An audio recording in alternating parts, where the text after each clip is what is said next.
And there we go. And hey, it's all working the way it's supposed to today. What a nice surprise. Okay, and switch back to there. Okay. I apologize for any for whom my narration is a little distracting. I find it easier to keep track of all the steps if I just walk myself through it. It's just one of those mental checklist things that sometimes work better verbally. As I often tell my students, and as our tradition has told us for a couple thousand years plus, saying things out loud makes a big difference.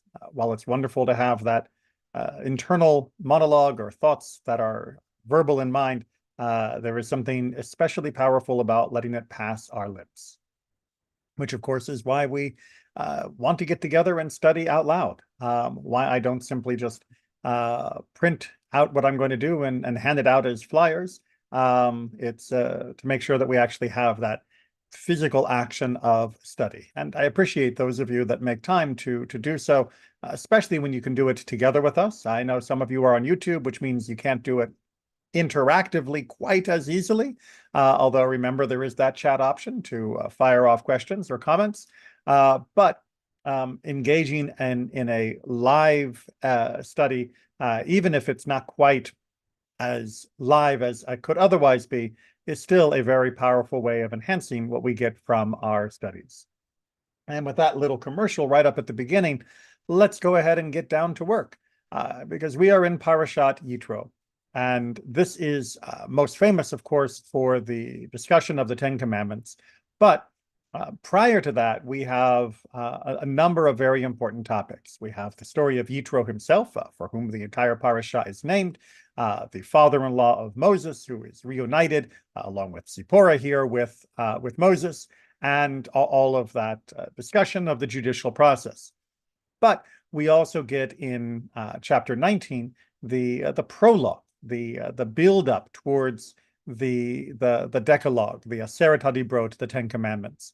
And I often feel that as we are plowing towards the Ten Commandments with rising anticipation, the chapter 19 doesn't always get proper attention. I've talked about a few elements from time to time, but I want to talk about one selection in particular that often is heard or known, but not often known in context. And context is king, and that is doubly true when we were talking about the words of the monarch. So let's go ahead and dive into chapter 19, which is the fourth aliyah, as Safaria is telling us here very handily, beginning with verse 1. In the third month, after the going out of the children of Israel from the land of Egypt, on that day they came to the wilderness of Sinai. As an aside, and you can check out my video on the festivals talking about Shavuot, this opening phrase, together with the rest of chapter 19, is how we understand that the holiday of Shavuot lines up with the giving of the Torah here at Mount Sinai. We're not going to go through all those calculations, though, because, well, I need the chart, and I don't have that readily on hand. It's not great to do verbally, I've discovered. Anyway, at this time, we came to the wilderness of Sinai. So remember, Sinai is not just the name of a mountain. It is also the name of the entire area. In the modern world, we call it the Sinai Peninsula or the Sinai Desert. That would be similar to what it was referred to in the ancient world. They moved on from Rephidim and came to the wilderness of Sinai and encamped in the wilderness. There, Israel encamped opposite the mountain. All right, so now we are at Har, the mountain, and of course we're talking here about Horeb, or also as it's known, Har Sinai, Mount Sinai. It does get a couple different names throughout the texts. And once we are there, verse 3, now Moshe went up to God, and Adonai called out to him from the mountain, saying, say thus to the house of Yaakov, tell the children of Israel. So we are getting a conversation between Moses and God that is private in its origin, but of course the instructions are going to be brought down to the Israelites. And this has been God's relationship with the Israelites ever since Moses came on scene, which is Moses acting as an intermediary. This, of course, is why the expression of intimacy at the giving of the Ten Commandments is so powerful because it is God directly to the people with nothing in between. Unfortunately, the people felt they were unable to continue like that, and so Moses became the go-between again. But what is it that Moses must tell us? You yourselves have seen what I did to Egypt, how I bore you on eagle's wings and brought you to me. All right, so it's a nice, powerful opening statement of remember, right, that we saw this, we experienced it, we understood this, and contextualizing, of course, because just recounting the events is never enough in Tanakh, that what we should take from this in this particular moment is the idea that God brought us out. So sometimes when we say, remember what God did in Egypt, it is referring to the plagues as a particular crisis or problem, or it might be referring to the humbling of Pharaoh. But here the emphasis is really on God bringing us out on eagle's wings. As an aside, and I unfortunately feel that I have to say this more and more often in the modern world, you will notice, of course, that we never actually traveled on literal eagle's wings. This is one of those nice examples of Torah's use of metaphor and of imagery that in no way takes away from the truth of the text, even though we know that we didn't literally do that. And all the people who say that the Bible is literally true, well, I ask you to justify the claim that we came out on eagle's wings. If you are willing to say that this is poetic and metaphorical, then recognize that that can be applied elsewhere as well. So now, if you will hearken, yes, hearken to my voice and keep my covenant, you shall be to me a special treasure from among all peoples. Indeed, all the earth is mine, but you shall be to me a kingdom of priests, a holy nation. These are the words that you are to speak to the children of Israel. Okay, so there's a number of things going on in these verses, and obviously, you can probably tell my focus of tone of voice that this is going to be our focus for discussion. One, we are referring again to that wonderful infinitive construct form that I talked about last week with the idea of shamoa tishma'u, that you will hearken, yes, hearken, or you will surely listen, or you will indeed listen. There are a number of different ways to try and read this into English because it doesn't quite match any English natural structure. So it has to be sort of artificially reconstructed. Using the infinitive before the verb is definitely an intensifier, but exactly what it's intensifying and how it's intensifying, well, that's sometimes going to be open to our discussion and debate. And some of the commentators will weigh in on this, of course. But you'll notice that we are starting now, if you will do this. Now, that word im, that word if, is very, very powerful throughout the Torah. Oftentimes we are simply given the commandments. Oftentimes we are simply given the warnings. Here we seem to be given a warning with the commandment. That is to say, it is a conditionally constructed phrase. Now, what are the conditions? Well, if we hearken, yes, hearken, or whatever we're going to translate that to be, and we keep the covenant, we protect it, we are guardians of it, we maintain the covenant, then, okay, here's the opposite, here's the other side, the if-then statement, then we will be a segula. Segula is the word du jour, to mix metaphors with French. It is the word that we're going to have to try and unpack. So here, Fox has translated it as special treasure, because there is more than one word for treasure. And he is trying to convey the idea that this is an exceptional type of treasure, that it is not just the usual things that are considered valuable, but it is something that is considered especially valuable. Now, in the modern English, we often use that word treasured in a similar way. If you can say it is his treasured car or his treasured memory, it means that it stands out even among other things that are special. And then we get into the second half of that, that we will be treasured from among all the people. Now, from among is a translation, but that phrase mikol can mean also more than. See, this is the joy of trying to translate a language. So that prefix of the mem there can either be a comparison, more than, in which case this would be read, we will be treasured more than all the nations, or it can mean that it is from among. We will be treasured from among all the nations, from among all the peoples. Now, there are some subtle differences in that, and we will explore them when we get to our commentaries.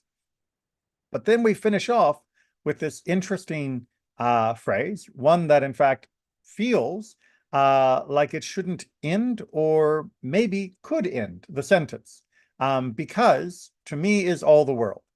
Now, that could be the end of a sentence. You will be my treasured people from among all the nations, because the whole world is mine. Kind of like God gets to pick. On the other hand, as you can see, Fox considers this to be the beginning of a clause that continues into the next verse. Now, grammatically, that is perfectly fine. Hebrew verses are not the same as English sentences. English sentences have very strict rules about subject, verbs, and clauses, and all of those kinds of things. And of course, you would never have a sentence that ended with a clause and a period, and that clause was attached to the beginning of the next sentence. That would be terrible, terrible English grammar. But verses are not sentences. They often contain one sentence. They sometimes will contain multiple sentences. Sometimes they don't even finish a sentence and clearly continue into the next verse for the continuation of the idea. So it is not so simple to simply say, well, it's the period, so it must be the end of a sentence. So Fox has taken the liberty of translating this as being the introduction to the next one. Because the earth is all mine, or indeed the earth is all mine, but you shall be to me a kingdom of priests, a holy nation. Now, that word but, again, there's a liberty of the translator. The prefix v could mean but. More commonly, it means and. More commonly, it simply means a new verse. Most verses in Torah begin with the prefix v. So we can't use it in the same way that we expect the English word and, which is always this building, and sort of structure, the continuation and addition. So it can very well mean but, and it does clearly in many other places in Tanakh. Here it might, as a comparison of all the earth is mine, but you are going to be set aside, meaning that although the earth is mine, you are going to have a special role. Or it could very well be that this is a simple new statement, that it maybe was a period at the end of verse 5, that all the earth is mine, maybe only modifying the you shall be a special treasure from among all peoples. And then verse 6 is starting up a new concept, similar and parallel, obviously, that we also have this duty of being a nation of priests, and that we will be a goy kadosh, a holy nation. So obviously there is a lot going on here. It is not as simple as the simple words look, and we're going to have to talk about that. One word that we're not going to talk about much, but I do want to mention because it is often confused in modern Jewish usage, is that word goy. As you can see here in verse 6, we are called a goy kadosh, a holy nation. Now, many times people in the modern world will hear the word goy and will consider it to mean a non-Jewish person, maybe a non-Jewish nation. That is a Yiddish usage that has entered into sort of the Heblish, the Hebrew English dialect that you'll find in many communities. But the actual Hebrew word goy means a nation, and it can be used for non-Jewish nations. It can be used for the Jewish people. It has no particular structure. Likewise, the word Kohanim, which comes right in front of it, we now, of course, think of the Kohanim as being exclusively the descendants of Aaron who served at the temple. But the word Kohen just means priest in the lowercase p generic sense, somebody who serves a particular god. Not necessarily our God, The word Kohen can be used for the priest in any religion that the Tanakh is going to describe. So when we are called a nation of Kohanim, or a kingdom of Kohanim, it doesn't mean we're all going to be descended from Aaron, because obviously that wouldn't make sense, which is why a kingdom of priests is probably a perfectly fine translation. Unfortunately, in the modern world, priest has its own meanings, and people often think of priests as being the in-between God and the nation, and having special powers that the regular people don't. That's not really the general concept in Judaism. While yes, the Kohanim have a special job, that doesn't mean that they stand in between us and God for our spiritual life. So maybe religious officiant. It's hard to come up with a good English word. English is very rich, but it is also a foreign language from Hebrew, and so every construction can still have misleading implication. All right, with that little grammar lesson tacked on, let's go ahead and look at our commentaries once I check if there's anybody in the chats. Okay. Oh, and John is mentioning in the chats that indeed in Psalm 91 we get an echo of that eagle's wings. That this is an imagery that is used multiple times in the Tanakh. Thank you for that. All right. Let's see. I think I can make that one slot bigger. There we go. That makes it easier to read, hopefully, for people on small screens. So we'll begin with Rabbeinu Bachya. Any treasure which is hidden is called sigula. It is the kind of treasure which is most dear and beloved to a king, and which he constantly keeps under his personal control. The king does not entrust it even to his closest ministers or officials. Okay, so generally, what he's trying to give us here is a general understanding of the word, which can be used both in mortal, normal, everyday kind of ways, and obviously will have implications for what's being said here at Mount Sinai. The word sigula means a particular kind of treasure, and it's so special that the king doesn't let anyone else take care of it. So the king may let the ministers handle the aqueducts, he may let the ministers handle the trade guilds, but it might be that the particular castle, right on the coast is something that is so special or important to him that he will be the one to oversee that. That would be a usage of the word sigula in this sense. The reason God said of all nations, remember that mikol ha'amim phrase, and the reason he said that in our verse is to contrast the other nations whose entire fate is being monitored by God's agents rather than by God himself, with the Jewish people whose fate is monitored by God himself. So, well, let's do the quote and then I'll go back and show you how this works in the text. The Torah is even more outspoken about the fact that the fate of the 70 nations has been delegated to his agents in Deuteronomy 4:19 and 20, which in context says, which God has apportioned to all the peoples, but God has taken you and withdrawn you from the crucible of Egypt to be a nation of heritage to him.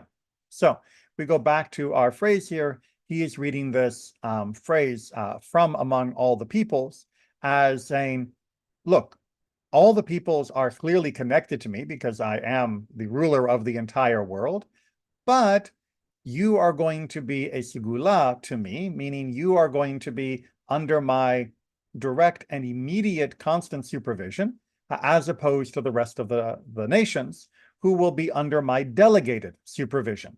That there will be the other members of God's court, so to speak, the other forces that God has created, call it the heavenly host, if you will, that will be the day-to-day inspectors and monitors of the other nations. But Am Yisrael, the people of Israel, will get God directly as supervisor. Now, just pause for a moment. And on one hand, we can feel a certain amount of pride or specialness of, wow, we get God's personal attention rather than delegated. On the other hand, as anybody who's ever been in a situation like this can tell you, oftentimes having the CEO watch your department, even while he or she delegates the responsibilities of watching different departments to someone else, can make you feel a little more stressed. It's not always a great reward. Sometimes it actually creates higher scrutiny and more demands. So while the term here may feel very flattering, it does not necessarily mean anything about superiority. It certainly has an element of closeness and specialness, but that specialness comes with a great deal of responsibility, which we will talk about in more detail. Now, Kuzkuni wants to argue not just what does it mean for from all the other nations, but what is this whole I own the earth, right, and all of that? Well, Kuzkuni argues that most treasured than all the other nations means that seeing that the entire earth belongs to me, remember the end of the verse, I am able to raise your stature above that of all the other nations. So Cheskuni takes a more prosaic, if you can call any part of Torah prosaic, expression of this, which is that, look, God is saying, I own the whole world. I can pick who I want to be treasured. I can make that decision entirely, and there's no one to contradict me. It's not like I'm encroaching on someone else's turf. This isn't like competing VPs in a company where, you know, the VP of finance may not like the VP of marketing interfering in his department. I'm the CEO, says God. And if I want to make this section special, I can make this section special. So clearly, Hiskuni is reading the end of the verse as being an explanation of the treasuredness rather than an introduction of the beginning. And he offers as justification for why all this is the result of my fondness for you. All right, that's beautiful, wonderful, but we're probably left with the phrase, why? Okay, this is the result of my fondness for you, but why, Chizkuni, is God fond of us in a way that leads him to do this? Now, we can reverse that interpretation, and actually, it is possible to argue that Chizkuni was not saying God does this because he's nice to you, meaning, oh, isn't that nice? But instead, we might feel that God is paying overdue attention to us. Indeed, we will see that God does not let us get away with much, unlike the other nations of the world. And we might think that this is a punishment. After all, when the boss shows up in your department and spends the entire day watching you, criticizing what you do, telling you how to do it differently, most people in business don't exactly consider that a compliment. You know, if we're doing a good job, the boss wouldn't show up. If the boss is here, it must be that he's unhappy with something. Hiskuni is trying to say, don't think of it that way. Don't think of it that way. Instead, God is making you treasured because he cares, because it's a reward rather than a excessive supervision. Now, Rashi introduces from the Midrash another way of interpreting this the whole earth is mine, because he says, for all the earth is mine, but in my eyes and before me, they are as naught. So Rashi introduces sort of a third understanding of our verses to say that Am Segula, to be a treasured nation, is in relationship to the other nations. And since God has all of the world, which most people would consider pretty amazing and impressive. I mean, you know, how many people tried to conquer the world throughout history, and how many people dreamed of it, even if they didn't attempt. But for God, even having all that a human might desire or want, all of that is not important. Am Yisrael is important, right? That there is here an elevation of Israel truly in relationship to the other nations, that it's almost as though God doesn't care about the other nations, that it is unimportant to him compared to Israel and compared to the Jewish people. So those are three very different ways of reading this this treasured status. We have Rabbeinu Bachya, who's reading the treasured status as meaning we get direct supervision by the CEO, and take that as being plus or minus. Either we're being looked after or we're being looked into by the big boss. We have Chizkuni, who is saying that God making us treasured is raising our status up. And this is not meant as a punishment. That the CEO shows up is not a problem. It's because he wants to give credit and honor to that group. And so there's an elevation. And then Rashi is essentially saying that God is so focused on us that in comparison, the rest of the world is almost unimportant. And so we have these three different ways of understanding segula. Obviously, we can't say with any certainty which is the perfect, absolute right way, but we should wrestle with each of these concepts because each one of them can, at different times or in their own way, provide an important insight. But I do want to, before we get into some other discussions here, oops, let's just try and keep only one topic on the screen at a time. Oh, no, come on, mouse. Thank you.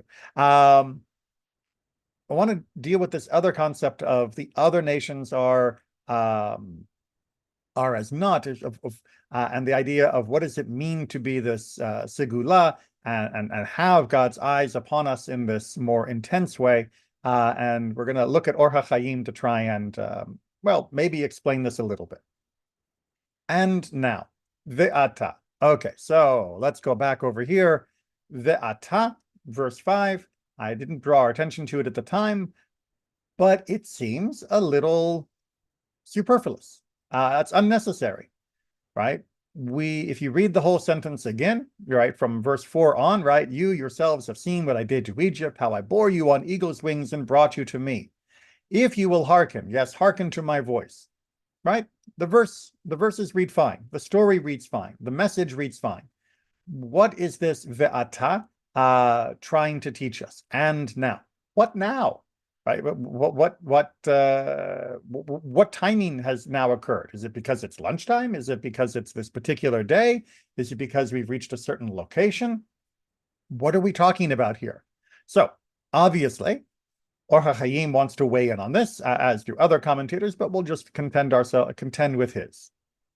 The word ve'ata, and now, must be understood in accordance with what Bereshit Rabbah teaches in connection with Genesis 3:22, when Adam was being expelled from Gan Eden, the Garden of Eden.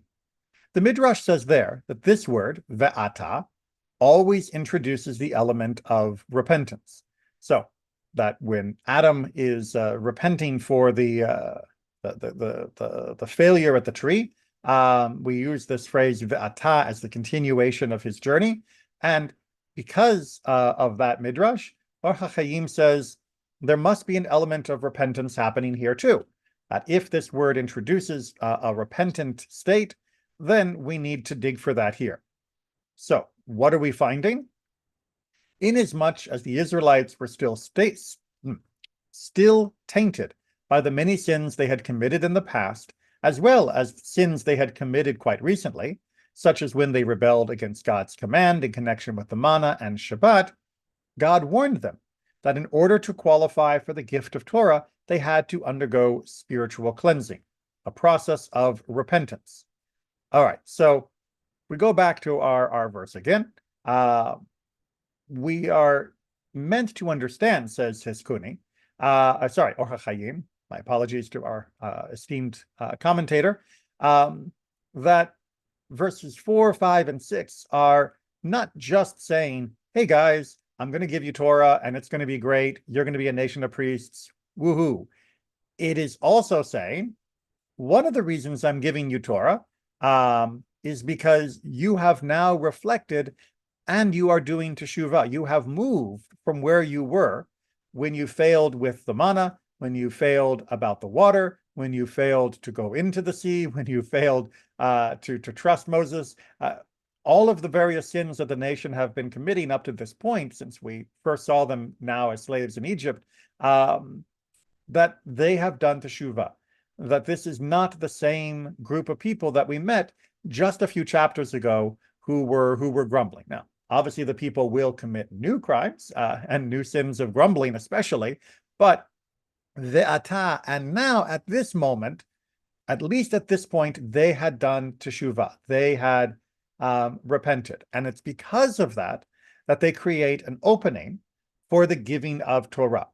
But the Torah was given at this time not just because that's when God had it scheduled, but because this was when the nation had done the reflection that allowed them to be truly open to the idea that, maybe actually following God's rules, this idea of Shemoah Tishma'u, maybe actually protecting the covenant, maybe that'll be a good thing. Maybe we need to redouble our commitment and focus on that and stop being jerks. Unfortunately, that will not be universal, and they will still backslide quite soon, especially with the golden calf. But at this moment, at least, their intentions were correct. And says Or HaChaim, that is why the Torah is coming here, because they have finally qualified for it. They had finally done that teshuvah, that spiritual cleansing. And then he adds a very interesting aside, and one that I think will be immediately relevant to our discussion. There was an interesting ruling in Kiddushin. That's the section of the Mishnah and Talmud that talks about marriages. Kiddushin 49 is the citation.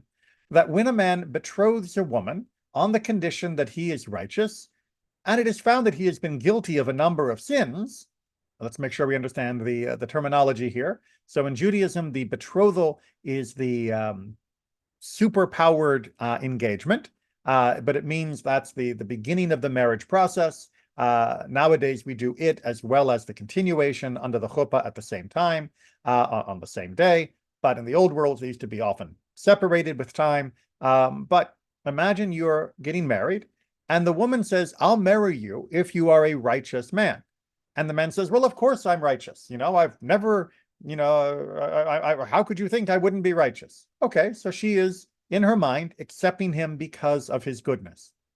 However, it's later found out that, in fact, in the past, he had committed a number of sins.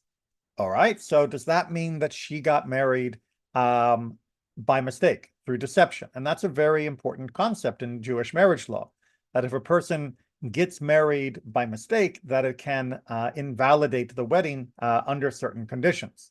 So that's the question. Could this be one of those conditions that we would have to investigate?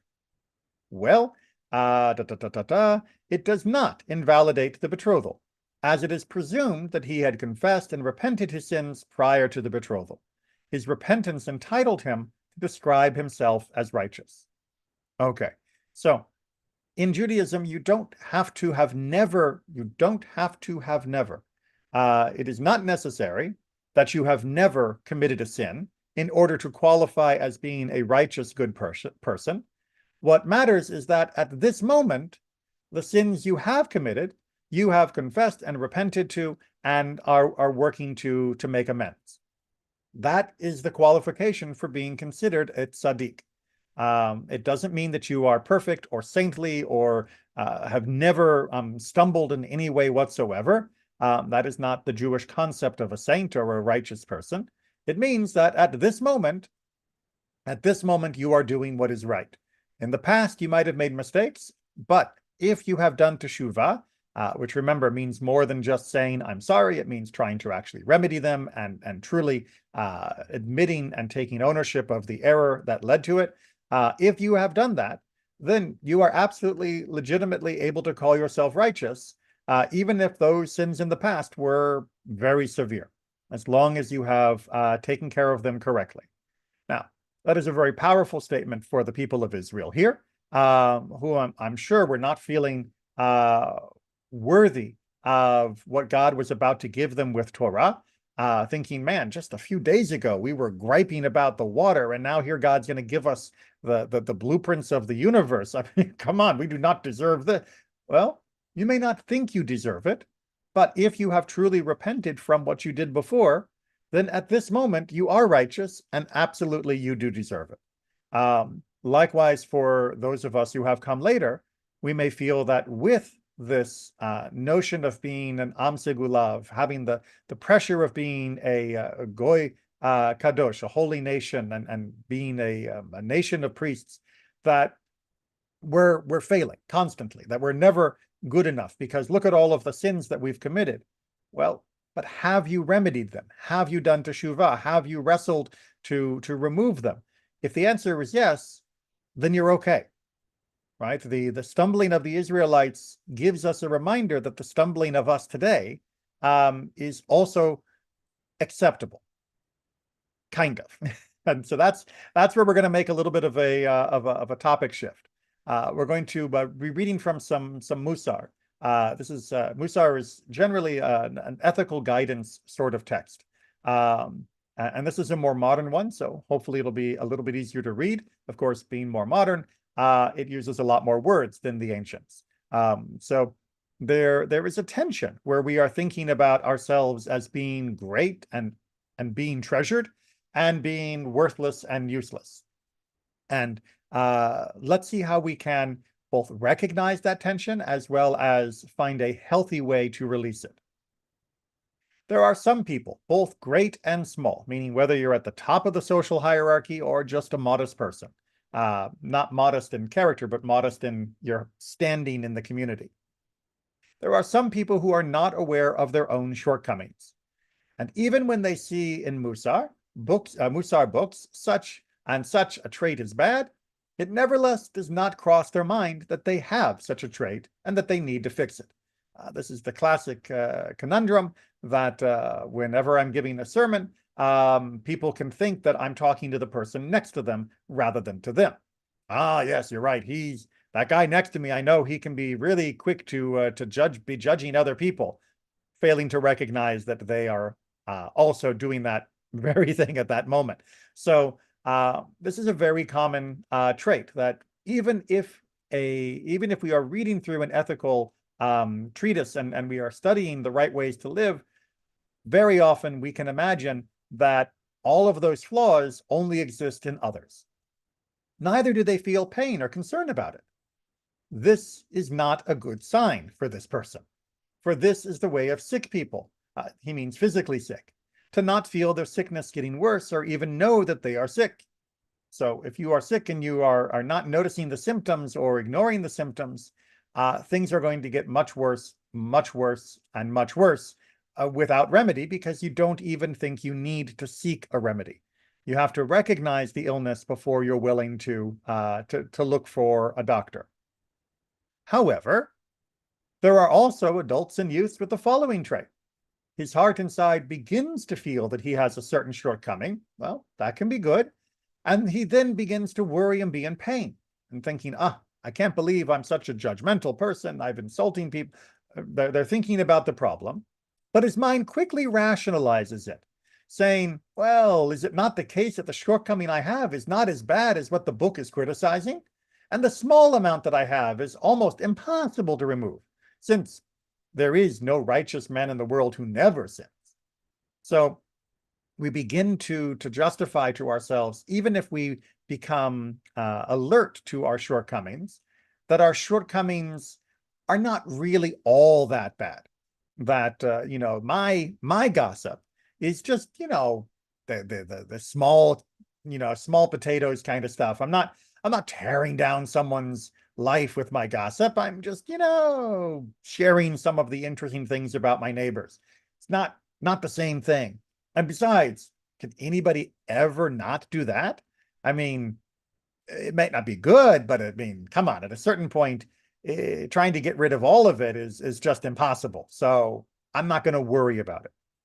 This too is a partner to the evil impulse, and therein will be the pollution of his spirit and the darkness of Gehinnom, meaning that we will eventually still, well, first of all, our life in this world will be degraded because of that, and our life in the world to come will go through a longer period of regret and remorse, of punishment, because we still are not just doing the thing that is wrong, what is usually called a sin, but we are not even trying to remove that sin from the way we live, because we have either chosen to ignore it in ourselves or chosen to rationalize the amount that we do as being within the minimum measure that'll surely be ignored as not being important for the one who judges.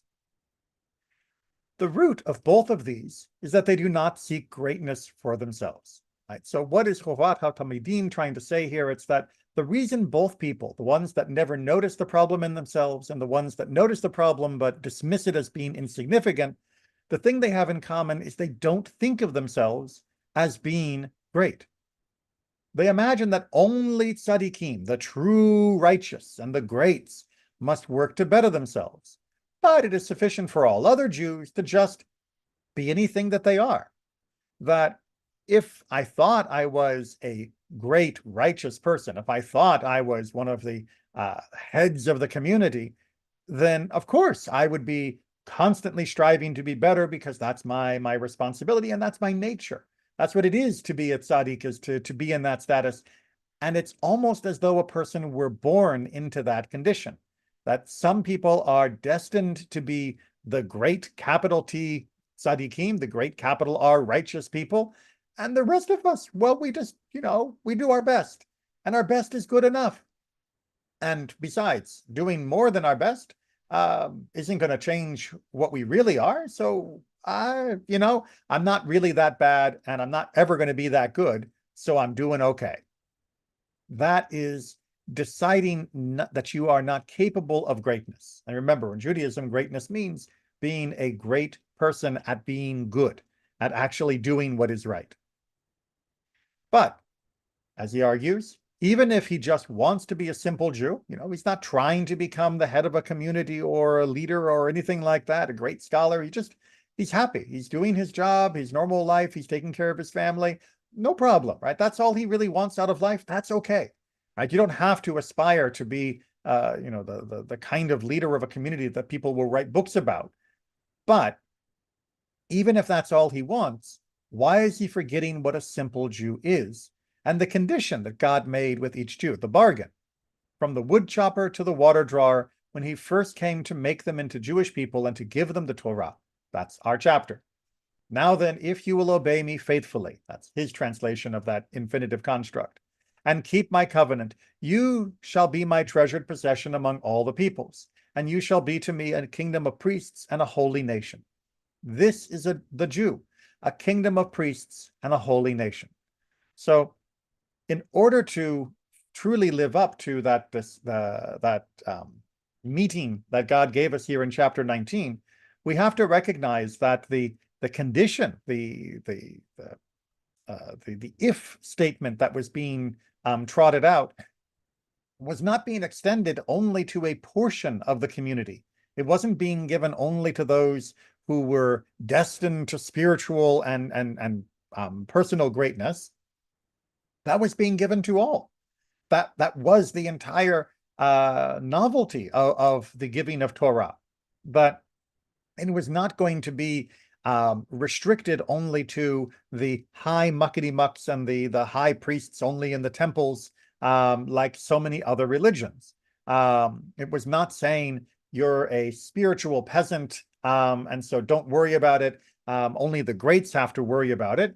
It was saying all of you, from the most humble within the social structure to the most elevated, are equal in that you are a person that stands before God as a priest, as a holy, as part of a holy nation. And therefore, all of you have the obligation to keep my covenant and to listen to what I'm saying. And of course, hearkening here means to actually obey the commandments. So you can't discount yourself. You can't write yourself out of the running and say, I'm not gonna push all my energy into this because I'm never gonna win. You've already won. You've already won by being asked by God to keep Torah. And as such, keep it and do it to your best of ability. And every amount that you do matters.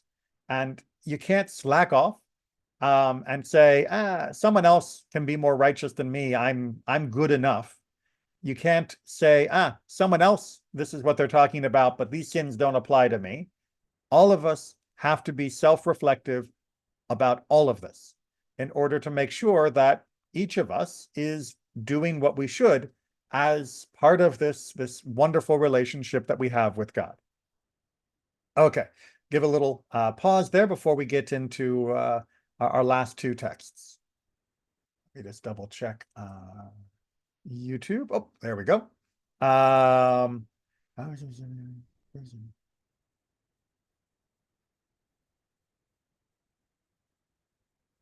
Okay, so Let me just take care of John's last comment, because that's the quicker one, with the idea that there is no righteous man in the world who never sins, which is from Ecclesiastes, Book of Kohelet, can be misused to oneself and say, I can sin and repent. And exactly that's the problem that the Musar is trying to draw our attention to, that we are giving ourselves permission not to try hard.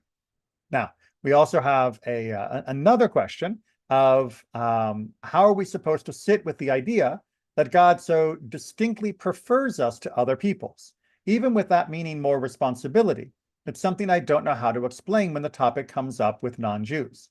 So that is a great question, because we can see from the first few texts that there are a few different ways to feel about this. Some of our tradition, and I have to say this very explicitly, say, yeah, that's right. God does distinctly prefer us, and the rest of the nation, are just going to have to live with that. That just like the king will prefer his ministers more than the peasant in the field, you're just going to have to accept that that's the nature of the nature of society, the nature of theology. The Jewish people get special treatment, deal with it. Now, obviously, that's not very satisfying for many in the modern world who have seen that sort of attitude weaponized in the hands of many other religions. When Christianity says that if you are not Christian, you will burn for all eternity in hell, and we can treat you as second-class citizens in this world and not allow you to have equal rights. As Jews, we've kind of been annoyed by that sort of attitude. Likewise, when Islam has done the same in their own particular ways and in their countries, again, treating Jews as second-class citizens, treating us as though we were theologically doomed as well, we don't take kindly to that sort of thing. Now, part of that has to do with the power imbalance, certainly, but even if the power was all equal, as we are hopefully getting closer to in the United States, we can still say it feels somehow inaccurate, as though this doesn't sound like the way God normally handles things. And indeed, we can find in the prophets that God will say that God also looks after the Philistines and the Ethiopians and other nations of the world. So we have to wrestle with this idea of, perhaps in your question, prefer, because some of the other commentators we've looked at, it's not a question of prefer in an absolute sense. It's God prefers that we handle this particular aspect in the sense of the Torah. After all, this is coming in chapter 19 as the prelude to preparing ourselves for the Torah. So to prefer one person over another to do a particular task does not imply a worth judgment. It does not imply a value judgment or an intrinsic nobility of one versus the other. If I prefer one person to help me move a sofa as opposed to another person to help me move the sofa, the person who's not on the sofa job should not feel slighted, should not feel insulted by that, because that is simply the nature of the world, that oftentimes we have different jobs. Likewise, I would hope that all of the people in the world whom I didn't get married to aren't insulted that I didn't pick them. I'm allowed to prefer my wife for the particular job of being my wife. Although if I need to see a doctor, I'm not going to pick her because she's not a doctor.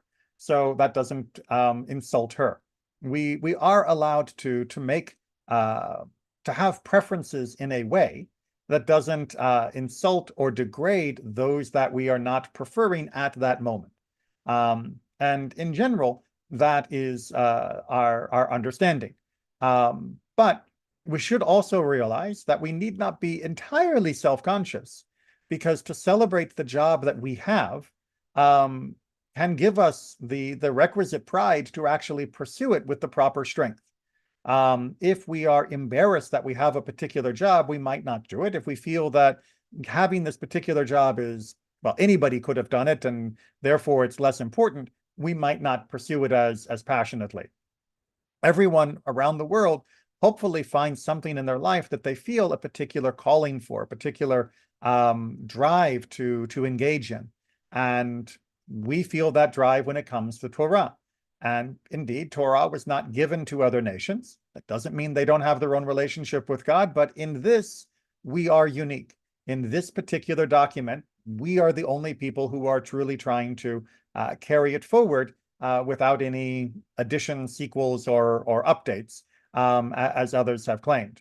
And that is something that we can be proud of without diminishing the value and worth of others. It is a shame that the sense of pride and accomplishment in a particular task is seen as an aggressive attack on others. It should not be. Historically, yes, it has been used too often by others to put down one another, but that's on humans, not on God.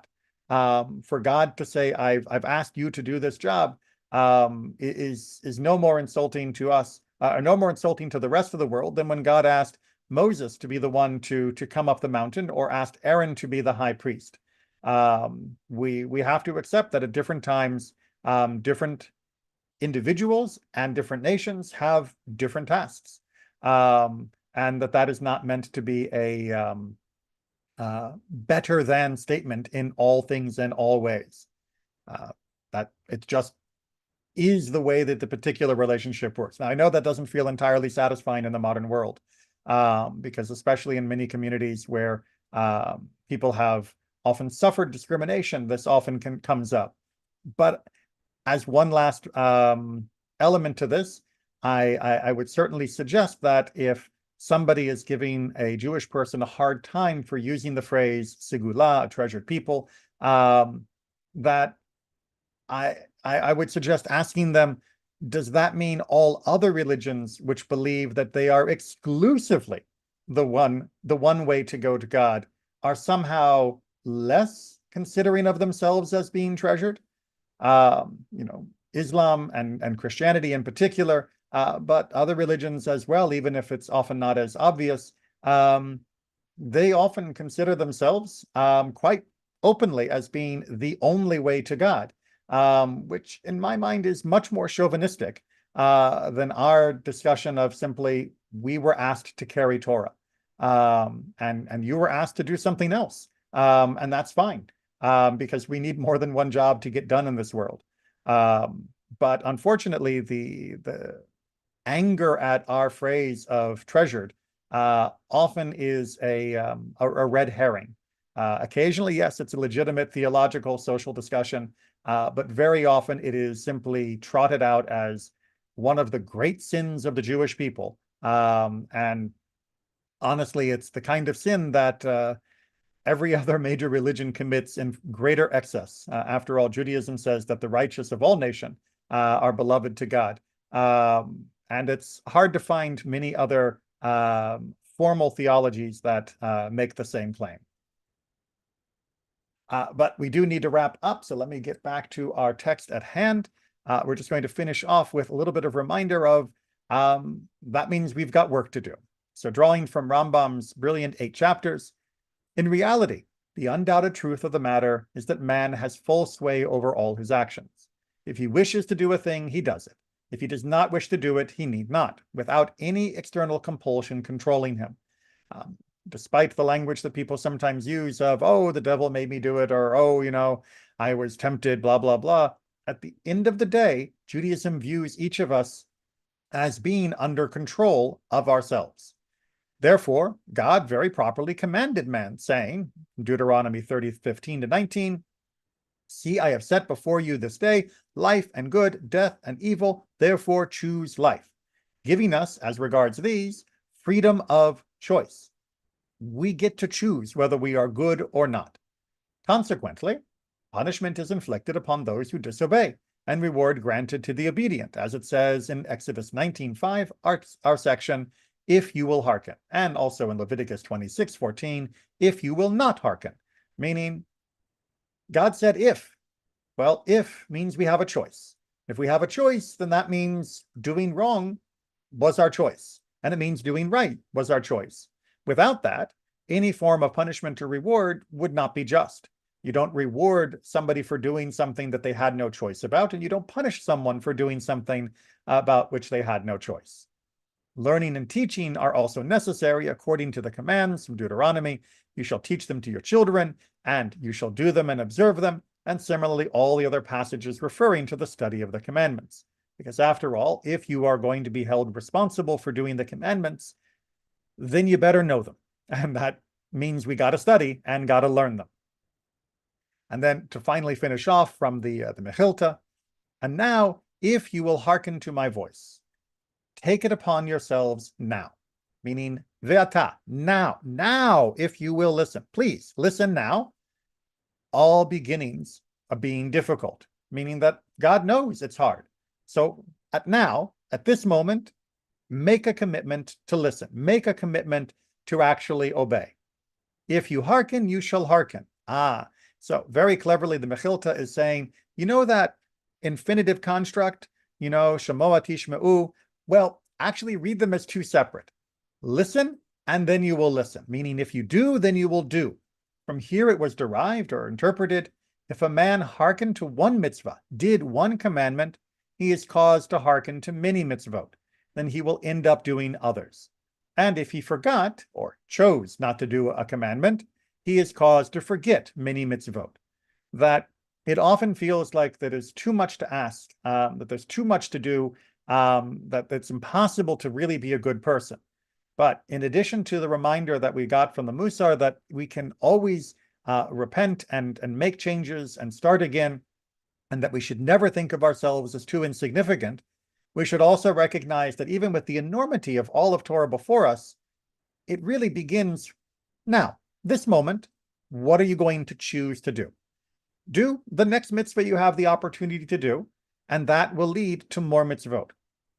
Willingly neglect the next mitzvah you have the opportunity to do, and you will see that it ends up leading you to ignoring other mitzvot as well. Each moment is that that important fork, that path that is spreading out in front of us, and choosing a path of doing the mitzvah is going to lead to more. Choosing a path of doing less will lead to less. And ultimately, as Rambam said so eloquently, no one can do it for you. It is up to you to make that choice. Choose well. So thank you all for joining me together to study. And as always, I'm happy to continue the conversation, especially I know that the topic of treasured people is still a very complicated one and best studied if we have more interaction.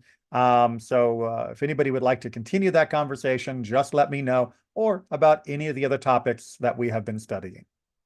Take care, everyone, and be well.